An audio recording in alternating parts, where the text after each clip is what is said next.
Niuansą tada supranti, kad yra kur kas paprasčiau konstruoti tą pasakojimą, kai tu turi tvirtą istorinį pagrindą. Ir prie to, aišku, įsipina tam tikros aktualijos ir skaitantys žmonės, kurie sako, buvo tam tikra prasme lyg ir žaidimas su skaitytoju. Tai yra atrasti tai, kas labai aktualu šiandien, bet lygiai taip pat galėjo sėkmingai būti perkelta ir į Vilnių prieš 100 metų. Ir toks žaidimas su skaitytojus visai lyg ir netyčia atsiranda. Pavyzdžiui, Vilniaus, dar vienose Vilniaus archyvose atradau tokią istoriją, kaip iš policijos archyvų, tuometinės žandaro archyvų, atėjo į paskepėją jaunas 15 metų jo pameistrys, padėjėjas, pareikalavo neišmokėtos algos už 2 mėnesius, nes vėlgi, kaip nemokėjo verslininkai darbuotojams algų prieš 100 metų, taip ir dabar laikosi tos kai kurie geros praktikos, ir grasindamas šovė iš savadarbio pistoleto 2 kartus į lubas. Atvyko žandarai, jį supakavo ir ištransportavo kur reikia. Toli, toli. Istorija, aišku, buvo įdomi, bet labiausiai man užkliuvo jo vardas. O vardas jo buvo Solomonas. Ir staiga man iš karto šauna visai kita refleksija apie dabartinį Solomoną. Turbūt girdėjote, ar ne? Nesugaunamas sienų tepliotojas, kurio pusė Vilniaus yra su jo paženklinta ir kurio nesugebėjo sugauti nei policija, nei Algis Greitai, nei ten kiti. Ir štai knygoje atsiranda veikėjas.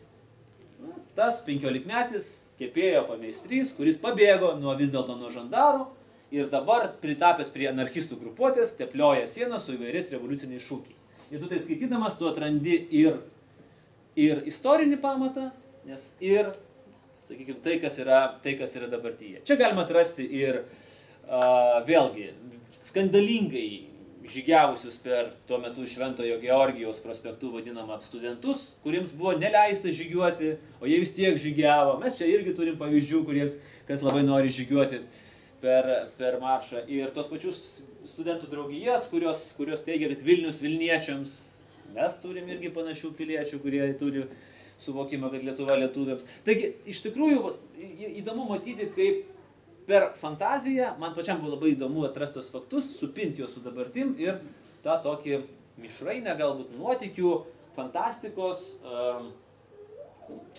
istorinių faktų, šiek tiek galbūt tokio paties požiūrio į dabartinį gyvenimą pateikti skaitytojui. Ir tas faktas, kad iš tikrųjų knyga buvo gerai priimta, nepaisant gan tokių nevienareikšmiškų įvertinimų, dėl to, kad joje yra vienas labai svarbus alternatyviai istorijai elementas. Alternatyvioje istorijoje veikia istorinės asmenybės, bet jos nebūtinai turi veikti taip, kaip jos veikia tikram gyvenimui.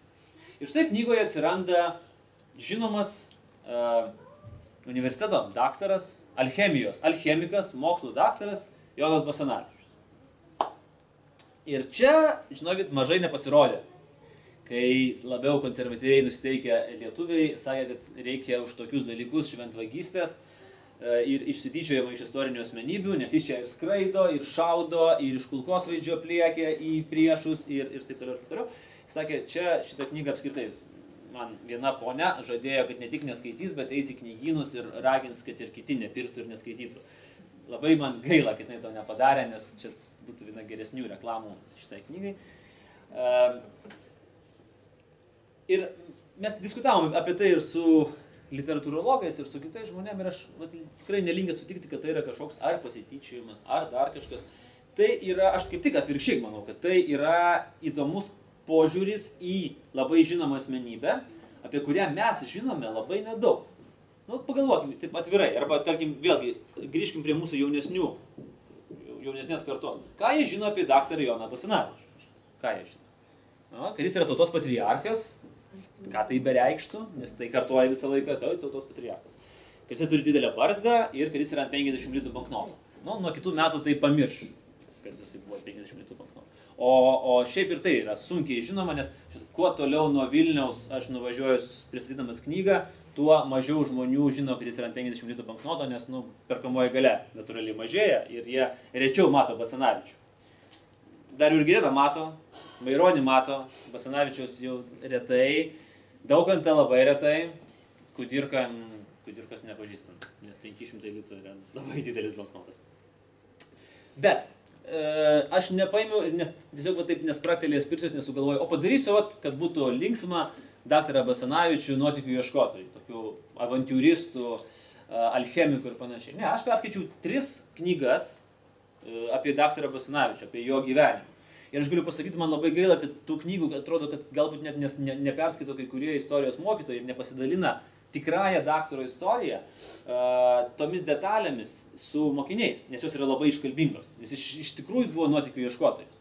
Jisai buvo intrigantas, gerąja prasme, politinis intrigantas, kuris suko intrigas Bulgarijoje. Po to grįžo didįjį Vilniaus Seimą, reiktų ekranizuoti į kokį nors dokumentinį serialą, nes ten tokios politinės intrigos vyrė ir Basanavičius taip tarp skirtingų frakcijų ten laviravo, kad mūsų ar Landsbergiui, ar Butkevičiui, ar kažkam reikėtų skaityti ir mokytis, kaip reikėjo politikuoti, kai tu turėjai suderinti ir rusus, ir lenkus, ir lietuvius, ir vokiečius, ir dar krūvą kitų interesų. Taigi, tam tikrą prasme, asmenybės bruožai, jie išlieka tie patys, tik tai galbūt jie yra įvilkti į kitokį pavydalą. Ir, tik tai kritikai, kaip ir sako, viena kritika sako, kad iš tikrųjų tai yra šviežias požiūris į mūsų istoriją, bet tik tai nesinorėtų, kad pakviestas atsakinėti 8-okas prie lentos, pasakotų, kad tai yra alchemijos mokslų daktaras, kuris skraido su savadarbiu lėktuvu aplink Vilnių ir šaudo iš kulkosvaidžių. Nes tada tikrai reikėtų istorijos mokytojo su geru humoro jausmu, kad jisai nesakytų, ką? Iš kur tu šitą sužinojai? Ir po to man skambintų vakarė ir sakytų, ką iš ereziją skleidžia. Tai, aišku, neslėpkim, tokie dalykai, žinoma, irgi naudojami galbūt kaip knygos, tam tikrą prasme, rinkodara, kaip knygos reklama, ir aš to ir neslėpiu. Kaip aš neslėpiu ir fakto, kad aš norėjau ne tik tai ją parašyti, aš norėjau ir aktyviai išreklamuoti, ir kad ji būtų gerai perkama, nes pas mus vėlgi, kaip ir yra lyg ir blogo tono ženklas, norėti uždirbti iš parašytos knygos. Kažkaip iš kitų dalykų mes galim uždirbti, bet iš knygų kažkaip nenorim arba negalim, arba užsiciklinam ties tuo tokiu stereotipu, kad iš to neįmanoma uždirbti, niekas knygų neperka ir rašytojas yra amžinai liūdnas, pusiau alkanas ir gyvenantis tik tai iš kultūros ministerijos lenkščio iš duodamų stipendijų. Tai man norėjusi, aišku, tą stereotipą šiek tiek pamėginti paneigti ir aš manau, kad man tas pavyko, nes mes parodėm, kad knygą galima pardavinėti ir reklamuoti ir kad knyga yra, kai šitą aš pasakau per įvairius debatus, arba radio laidas, kur dalyvauja ir rašytojų sąjungos atstovai ir visi kiti, tai man labai patinka stebėti savo oponentų veidus, nes jos pradeda kratyti elektrą. Nes aš sakau, kad knyga tai yra tas pats, kas dešra. Pardavimo prasme. Produktas, kurį reikia išreklamuoti ir jį parduoti. Jeigu yra gera dešra, žmonės ją pirks, nes tai yra gera dešra. O jeigu yra bloga dešra, tai tu ką darys. Tai žinokit, šitas sugretinimas su dešra mažai nepasirodo. Knyga! Taigi čia kultūra, tai knygnešiai prieš 100 metų nešė, kad knygnešiai ir dešrą nešė, ir dar kontrabandą darė iš Tilžės, tai šito mes kažkaip pamirštam. Ten tvarkingai viską, ir Jurgis Bielinis nešė krepšiais, kaip turi būti, ne iš knygų jisai uždirbinėjo irgi pinigus ir nusipirko tą namą, kuriame dabar yra knygnešių muziejus. Bet viskas tvarkoja, kodėlgi ne. Tai ir jie sako, kad gerai knygai reklamos nereikia. Jeigu jau knygą reklamuoja, tai reiškia jau žinot, nieko čia gero nebus. Tada mane pradeda kratyti šokas, nes mane šitą frazę pribaigė. Nes gal jinai 71 metais ir buvo teisinga.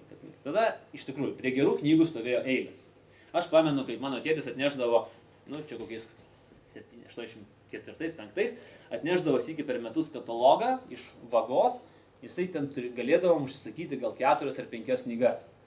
Ir tu pasibraukdavai ir tu laukdavai metus, kol tos knygos pasirodė. Žmonės prie Dostojevskio stovėdavo eilėse. Turbūt prisimenu. Nepaisant to, kad tiražai buvo milžiniški. O dabar ką mes turim? Turbūt buvo didžiajam Pegase, knygų vandenynas. Kiek jūs ten yra, aš nežinau, 50 000. 80 000. Ir kiekvieną dieną jų yra naujų. Konkurencija yra didžiulė. Knygos yra brangios. Ir konkurencija dėl, kiek žmogus gali sau leisti įsigyti per mėnesį knygų. Priklausomai, aišku, nuo pajamų, bet tai gali būti kas. Viena knyga per mėnesį, ne? Gal 2. Gal viena knyga per 2 mėnesius. Gal ten yra koks nors knygų klubas, kuris Lietuvoje dėja vis dar neįsigali, bet aš manau, kad turėtų įsigalėti, tai yra, kai šeši žmonės nusiperka 6 knygas ir jos taip tvarkingai rotuoja.